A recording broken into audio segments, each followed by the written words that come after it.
So after the discussion, feel free to help yourself. So glad y'all are here to commemorate the 10th anniversary of Katrina. We'll be hearing from Tom Zigal and John Burnett. And so I'm just going to do a brief intro, even though really, I'm sure y'all know them a lot better than you know me. I'm Becky Garcia. I'm the manager of the store here. Joe, on behalf of the owner, Joe Bratcher, and myself, we're so thrilled you're here. We appreciate you coming out to our store. Tom Zigal has been publishing short stories, reviews, and essays for 40 years.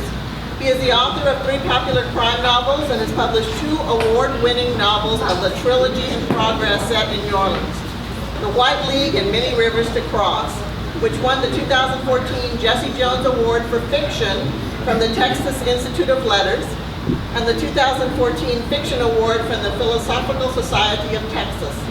He lived in New Orleans from '89 to '93 and has a special fondness for the city. As a roving NPR correspondent based in Austin, Texas, John Burnett's beat stretches across the U.S. and sometimes around the world. Currently, he is serving as Southwest Correspondent for the National Desk, focusing on the issues and people of the Southwest United States, providing investigative reports and traveling the U.S. Mexico borderlands. His reports are heard regularly on NPR's award-winning news magazines Morning Edition, All Things Considered, and Weekend Edition. Please join me in welcoming both of them. I'll begin by thanking Malvern for having us here. This is a great opportunity and we're pleased to be here. Good bookstore, probably the first time some of you have been here, but it's wonderful, so come again. We have music here, which is fantastic. And so, the reason, you've seen coverage of Katrina probably out the years for the last week or two. There's New York Times every day, almost every newscast. So there's a whole lot of Katrina fatigue out there. But I thought, let's get the real guy who actually was there on the ground, waist deep in water for some time, and let John, who may not have actually talked a whole lot about this to live audiences. So, I'm just absolutely thrilled that John could be here and do this. We'll get to this later, but he told me he wouldn't do this unless my brother came and played the blues. And that really is the true reason why we're here. So John, let's just go ahead and get into it. Your dad once said to you that reporters have a skeleton key to the world, which I think is just remarkable. And certainly John has used that skeleton key in a lot of different places. I was sort of surprised that after covering Iraq, Afghanistan, Latin America, a lot of hotspots like that you actually said no American city in modern times has faced this kind of catastrophe, and that it was really one of the most astonishing stories, possibly the most astonishing story that you covered.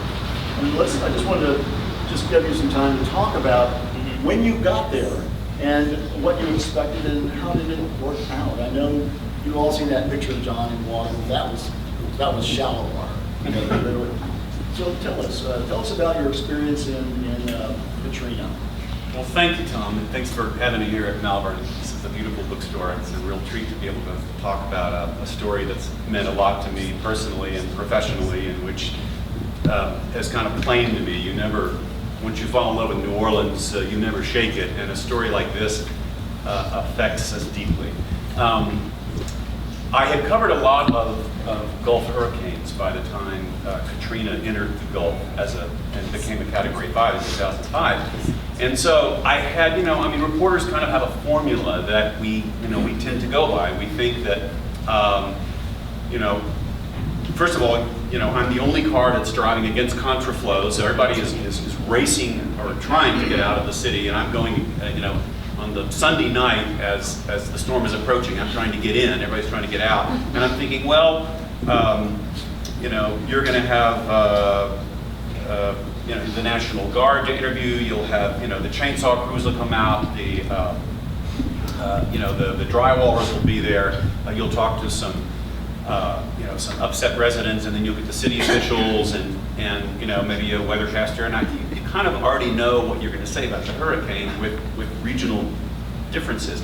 And so that's why, as the immensity of this event began to reveal itself, I realized that there was never, ever anything like this. In my experience, I mean, you know, we weren't alive when the great storm of 1900 hit Galveston. Tom was there when Carla hit Texas City in 1961. But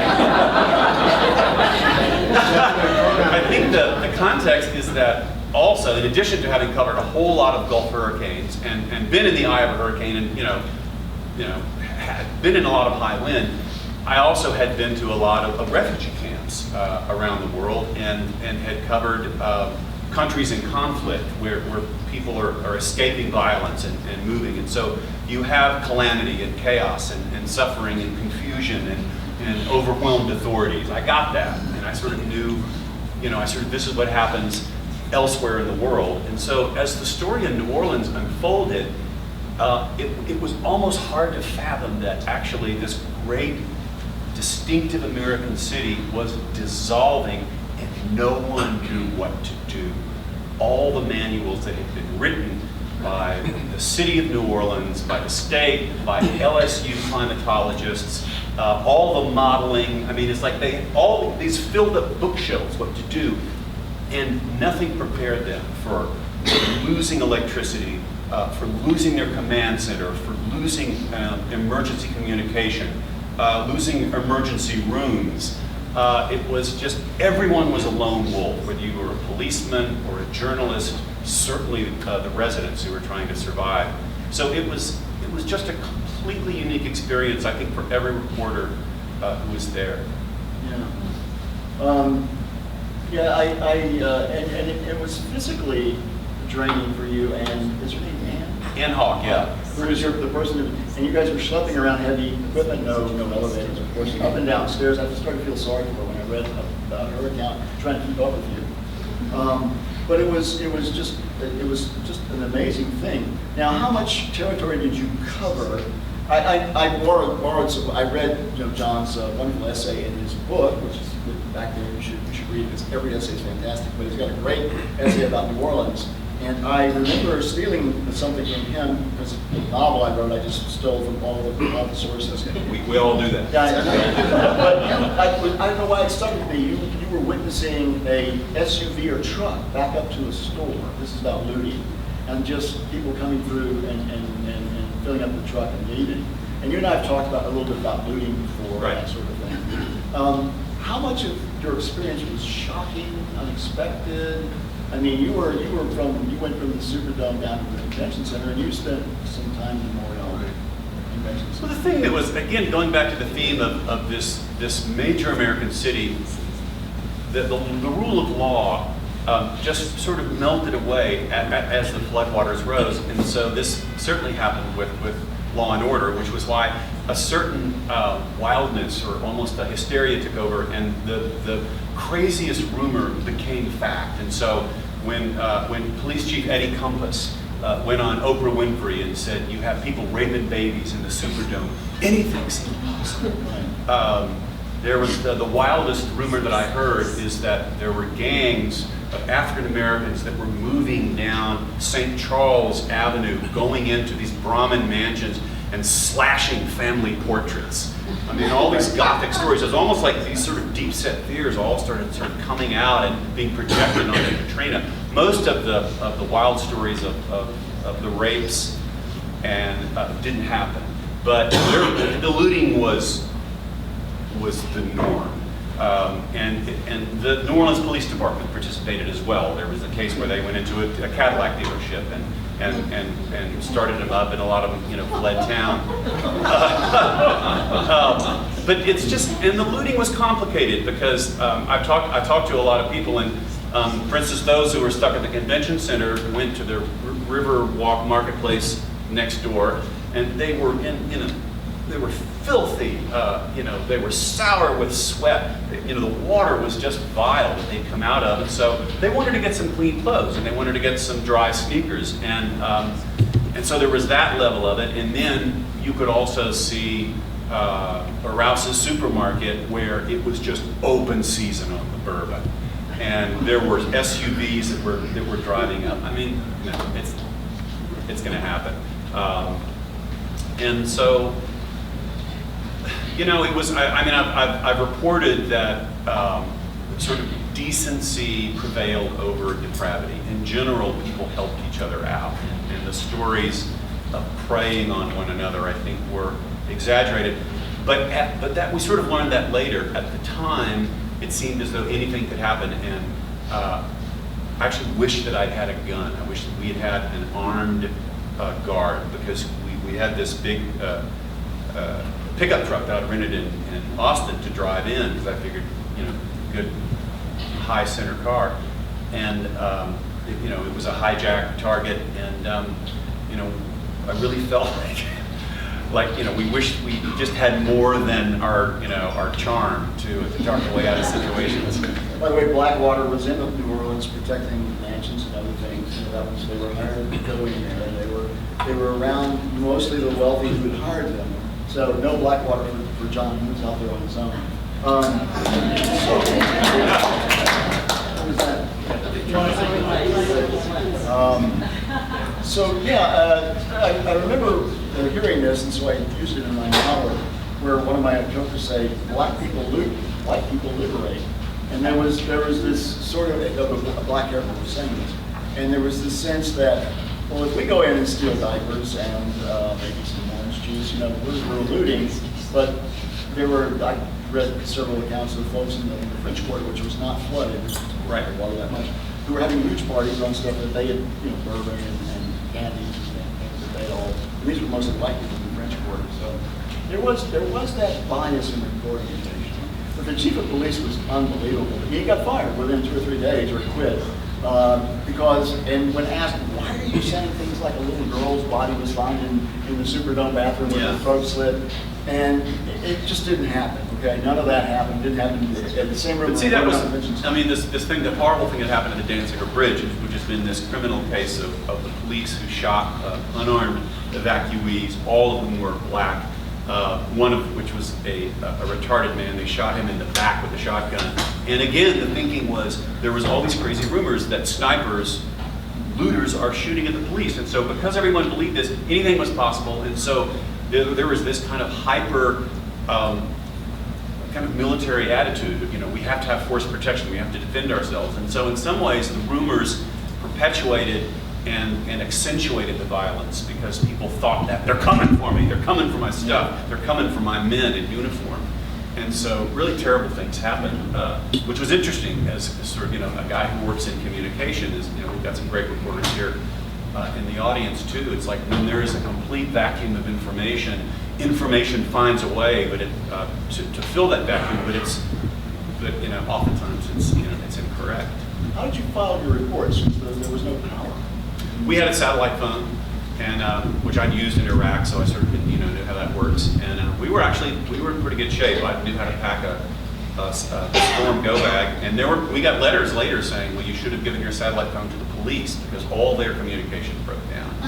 And you should, you know, and that's another thing, is that reporters were sort of first responders in some cases. We were the first individuals that people met when they came trudging out of the flooded neighborhoods, you know, pulling their kids in an inflatable kiddies pool, and you know, when grandma has got a life preserver on, and they're desperate, they haven't, you know, eaten in 2 days, and it's like, here we are with our microphone saying, will you tell us your story? No, I don't want to give you an interview. Right. I need supplies. I need a rescue. And they kind of got in your face a couple of times. So there was a lady who talked about it and said, you got to help us, you know, and, you know, like personally, you got to help us stop taking and film, making film. So an NPR listener around that time asked this question to the journalists there, even, do you ever feel that journalism is an inadequate response to the tragedies you report on, and how involved you get?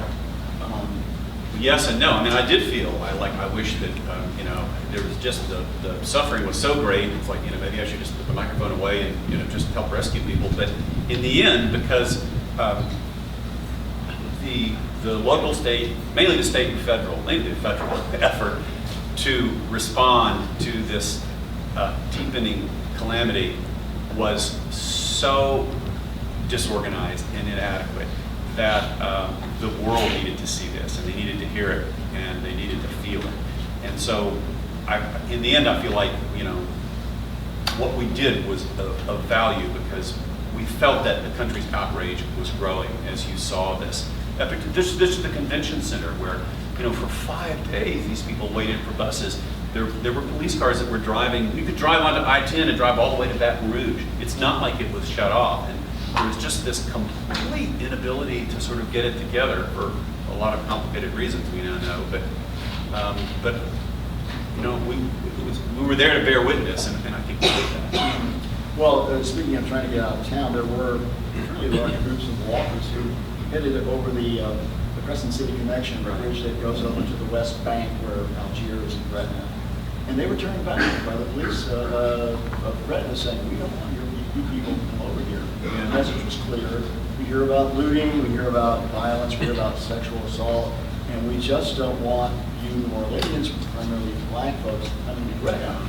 And they literally stopped them and made them turn around and go back.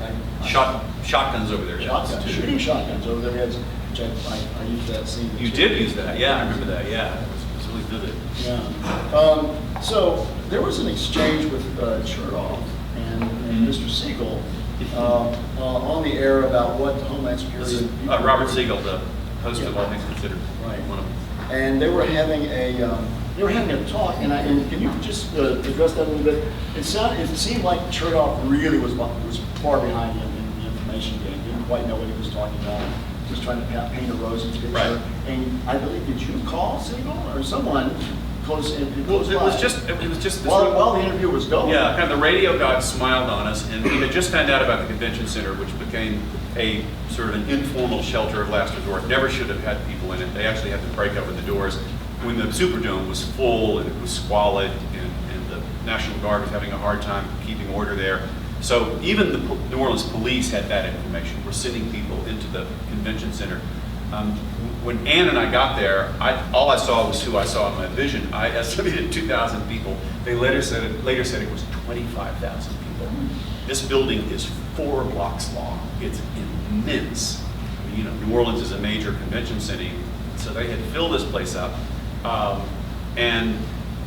We had just gotten there, and it was time to go live for 2A with All Things Considered. And so Ann just keeps trying on her BlackBerry, keeps trying, because the cell towers were overwhelmed with people's phones. And it was just like, the radio gods were smiling. We got a line in right before we were supposed to go live with Robert Zigal. And so we described to him, I said, people are living like animals here. They're desperate. They're old ladies who are slumped over in wheelchairs because they don't have their oxygen and their insulin, and they're hot. They're dying, and so describe that, and so then we finished that, and they were scheduled.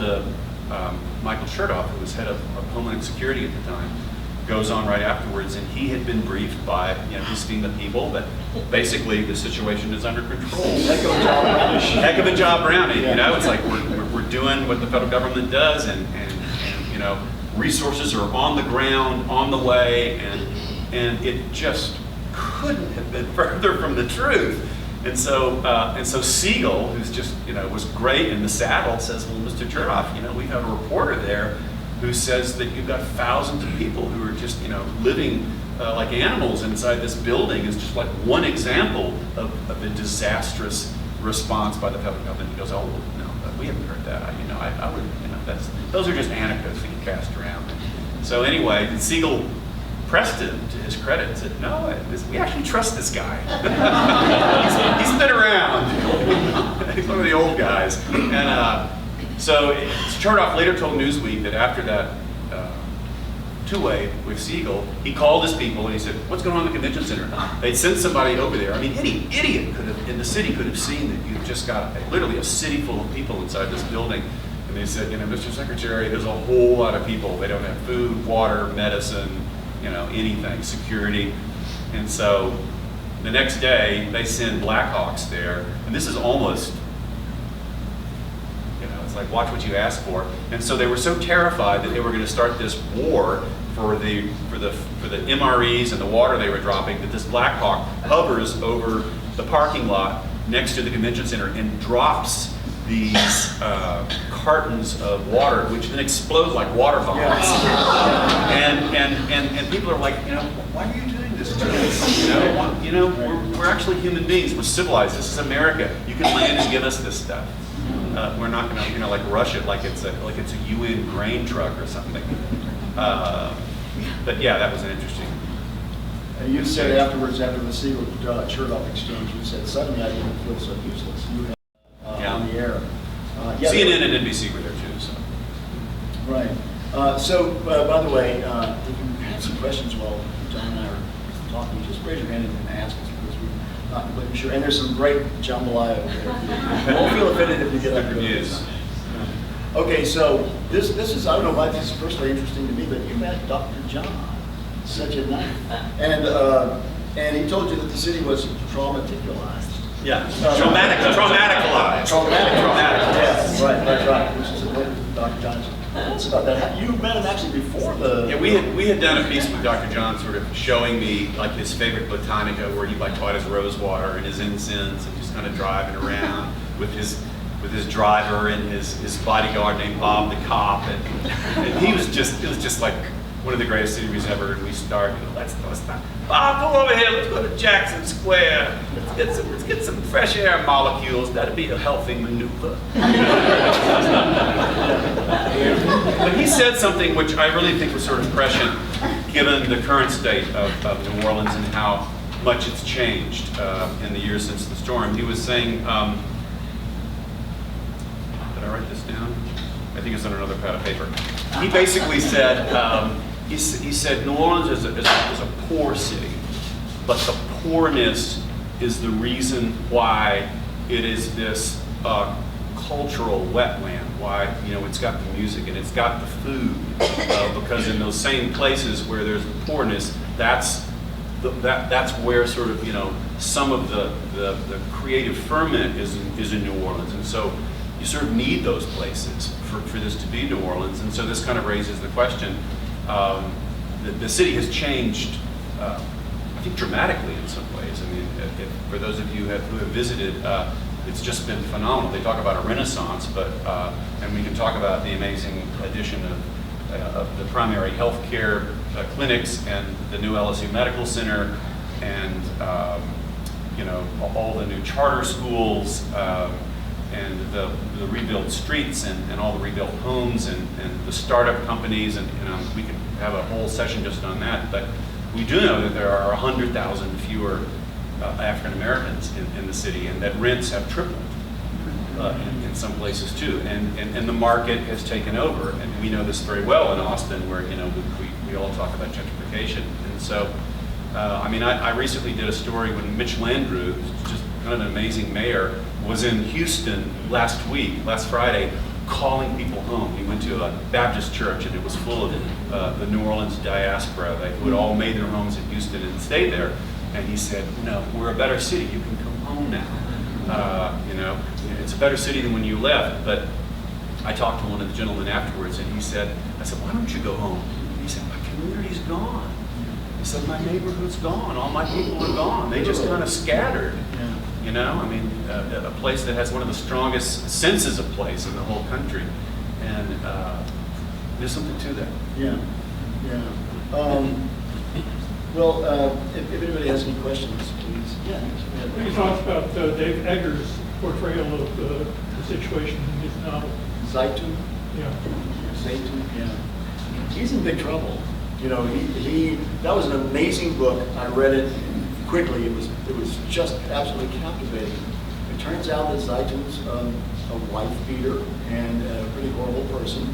His wife, who was in the book portrayed as an American woman who embraces Islam and wears the veil and so forth, and their kids and so forth. But so when I was reading this and talking to people in New Orleans, like my friend Tana, and she said, "Oh, we don't really like that guy. He was he owned a construction crew.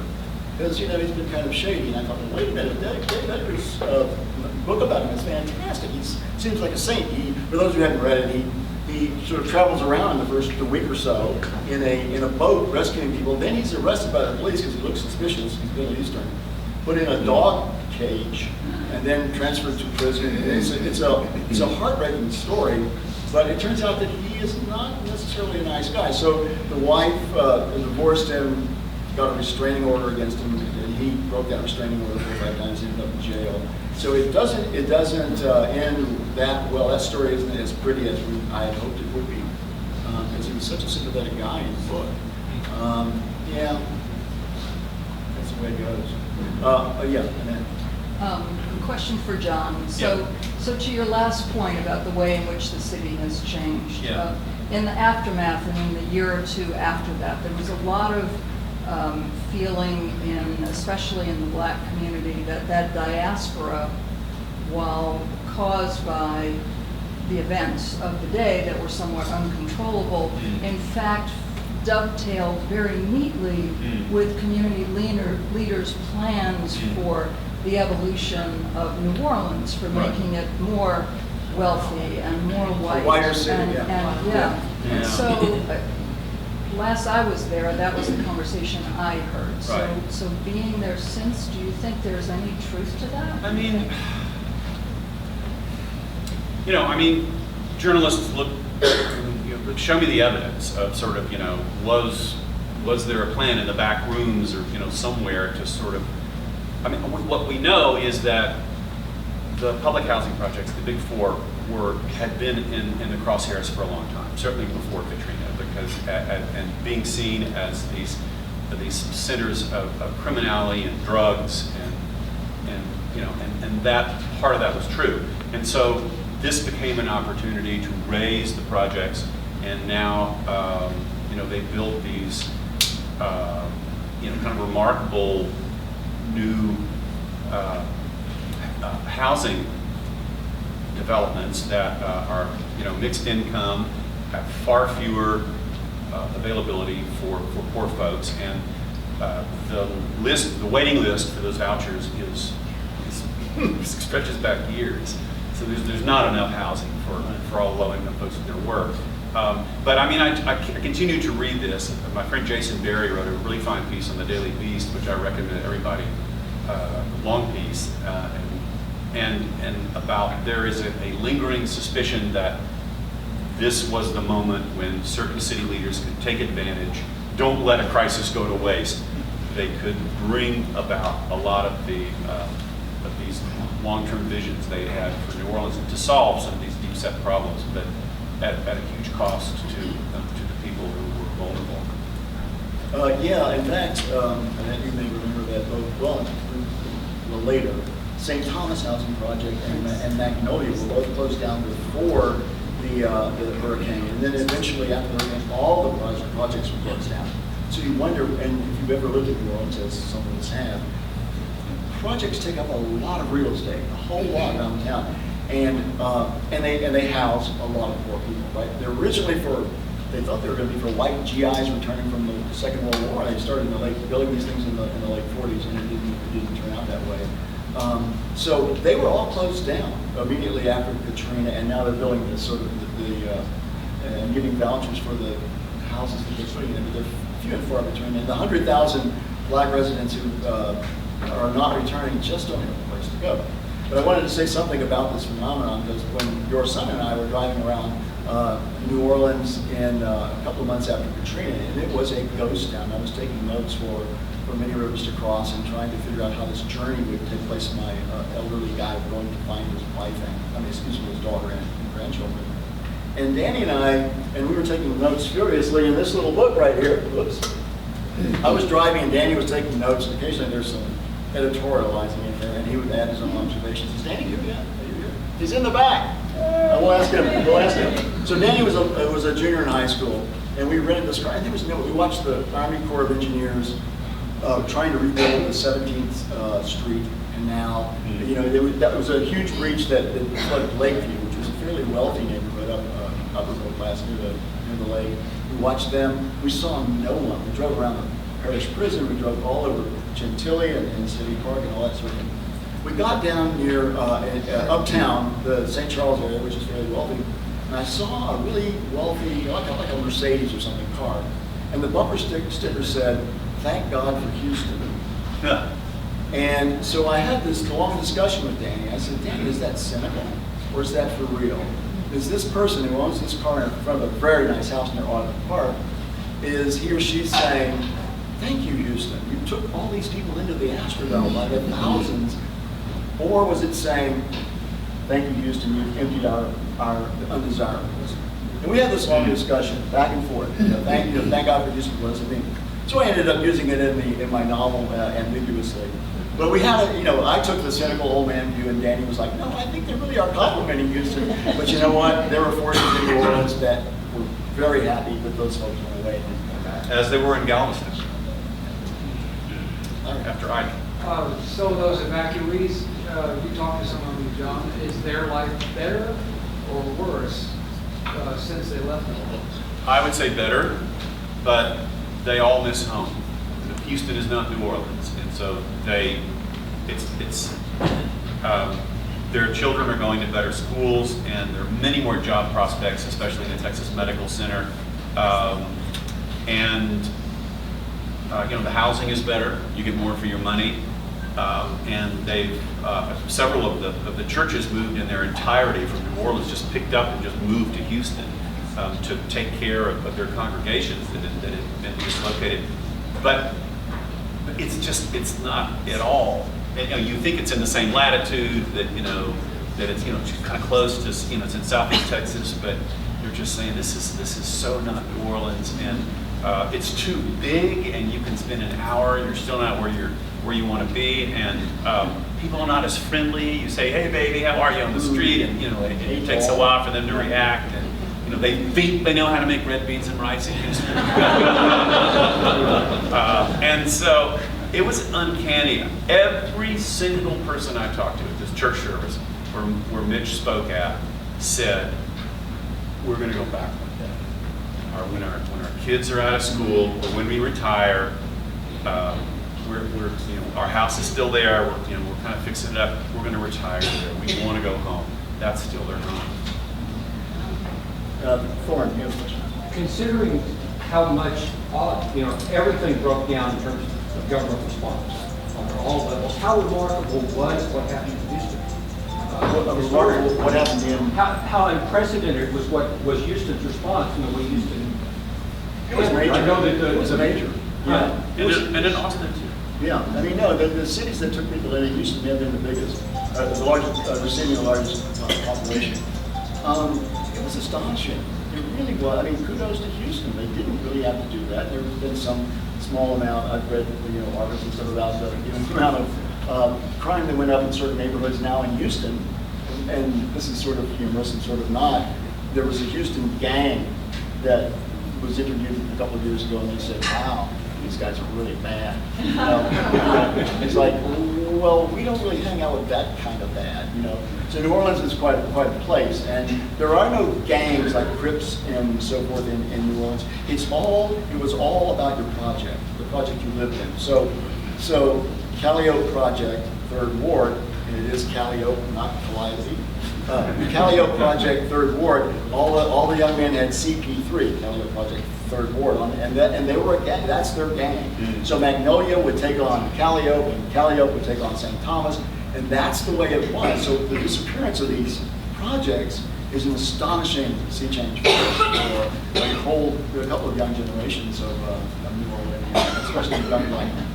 Campbell Robertson had a really beautifully written piece, long piece in the New York Times today. It was like 3 inside pages.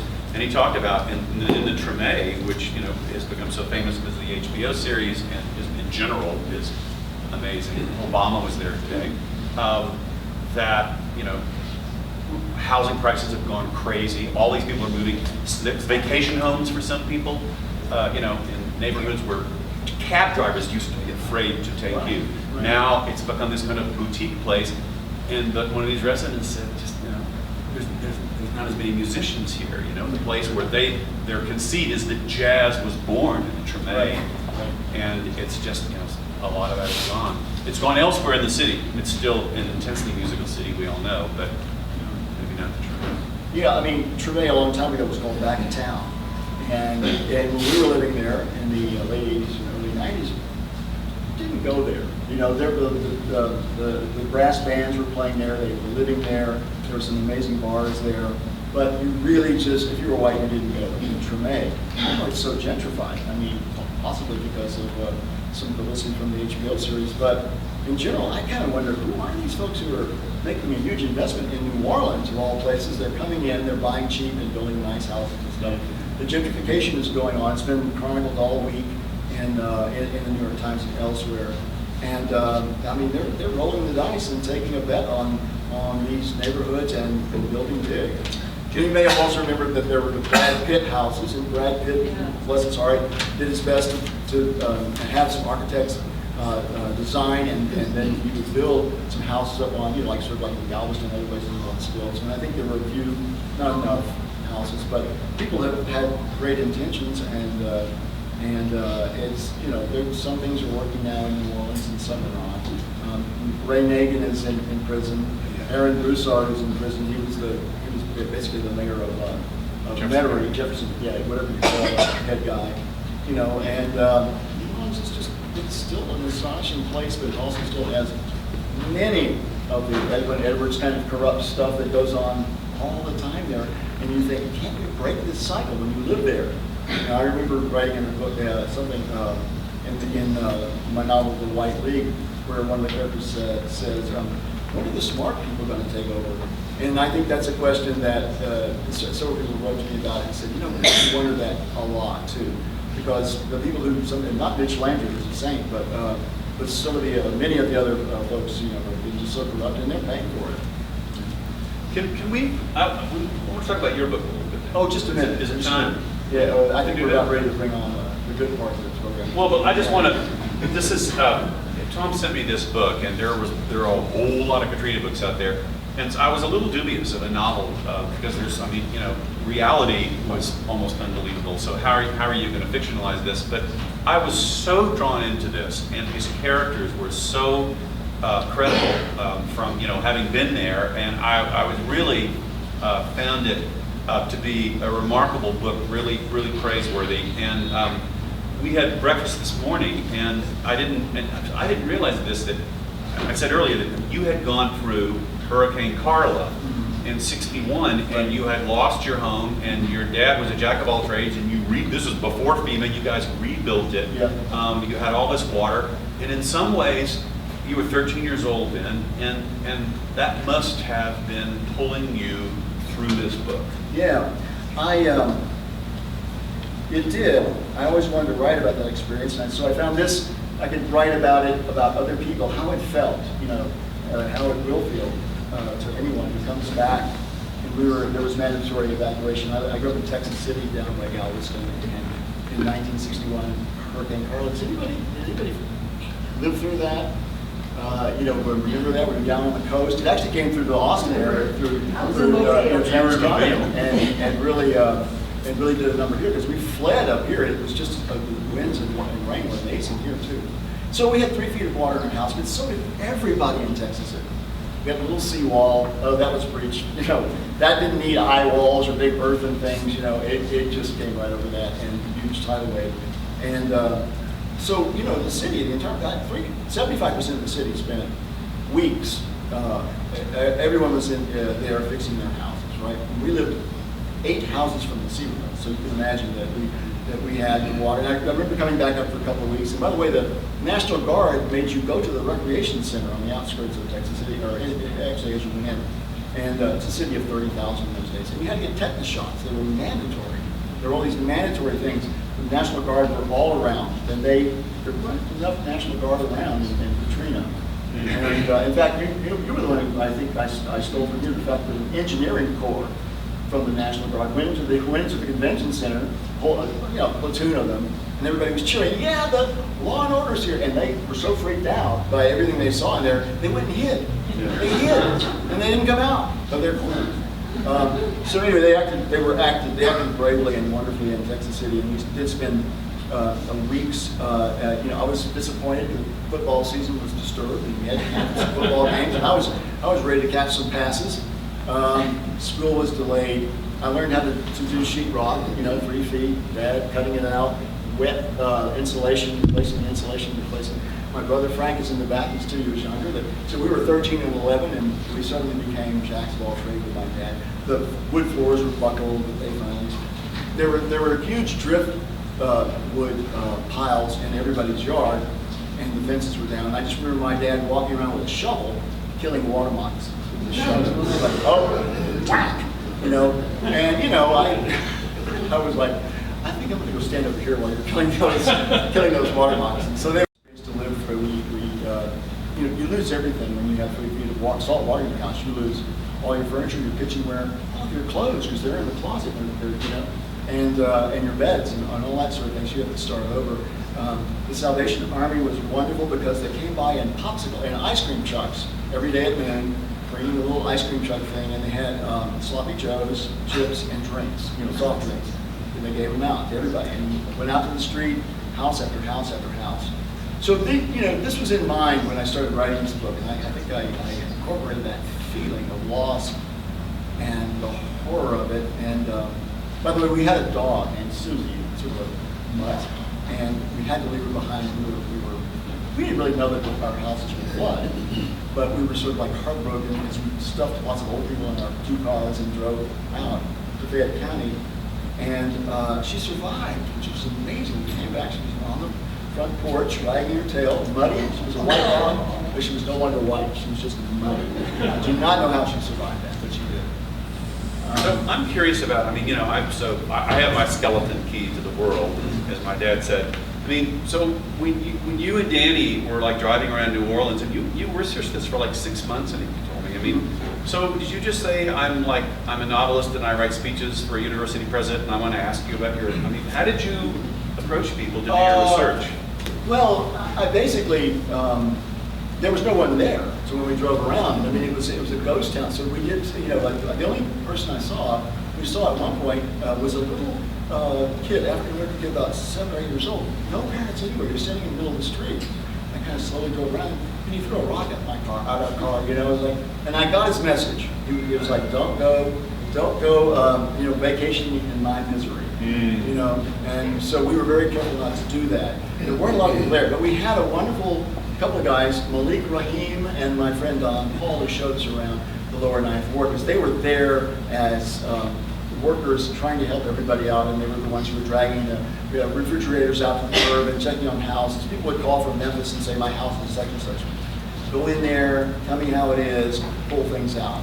And that was full time. So we saw that, Danny and I saw that. We saw a refrigerator, a huge refrigerator that had floated into the living room from the kitchen. I mean, it's just astonishing the power of water and that swirling water.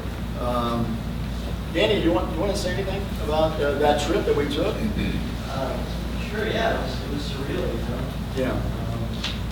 Yeah, I mean, you were just a junior in high school, and I was driving, and I would say, okay, Danny, write this down. Water line at so-and-so feet. And he'd write it down. It's all in here. And I remember we started seeing the spray painting on houses, you know, one dead in an attic, that kind of thing. And then they realized that, the first responders realized that was too scary. So they devised, you probably know about this kind of thing like a peace sign. It's a circle with these things. And the code meant something to them. And you'd see 3Z something or another. And it meant 3 people are dead inside this house. Check. Yeah, please check. You know, we've taken bodies out. About the numbers of how many died in Katrina in New Orleans range from 1,000 to 1,500 or 1,600, something like that. Originally they thought 3,000, but that was a bit exaggerated. But that's a lot of people, and they were all aboard. And 85% of them were African American. And a lot of them died afterwards. A lot of They did. elderly that just couldn't take the. I've talked to so many people whose grandmothers, you know, were in Houston or in Baton Rouge, and they just couldn't take the stress, and they passed away. But I want to say a word about what the levees and flood walls look like today, because I've got a story on All Things Considered tomorrow about this. Actually, I was completely blown away. I mean, it's like Congress authorized basically $15 billion, which is almost as much as a nuclear-powered aircraft carrier, to put a state-of-the-art system, levee and you know, water gates. Flood walls around New Orleans. One of the largest pump station in the world is now in Jefferson Parish. There's another one at St. Bernard Parish, which is 1.8 miles long, and some of the piles go down 200 feet. It's like, you know, the Army Corps of Engineers knows how to spend money anyway, but they pretty much have a blank check, and so it's a remarkable system that's supposed to hold up under a 100-year storm. Even if another Katrina hit, there may be some overtopping of the levees, but it's supposed to slow the water down a lot. And of course, this is the system that should have been there beforehand, because there are many people who are militant in New Orleans that this was not a natural disaster. This was a federal flood. So thank you all for coming. John's book is remarkable, and it's for sale back there. It's the terrific essays on Iraq, Afghanistan. The one on New Orleans is very special. And to read it, he's a fabulous writer, this guy. And thank you all. Thank you, Malvern. Thanks everybody for coming. Should we take a few minutes and then bring Frank up? Or Let's do it. Yeah, a few minutes to go to the bathroom and get some water, and we'll be back in 4 or 5 minutes. Okay. Thank you all.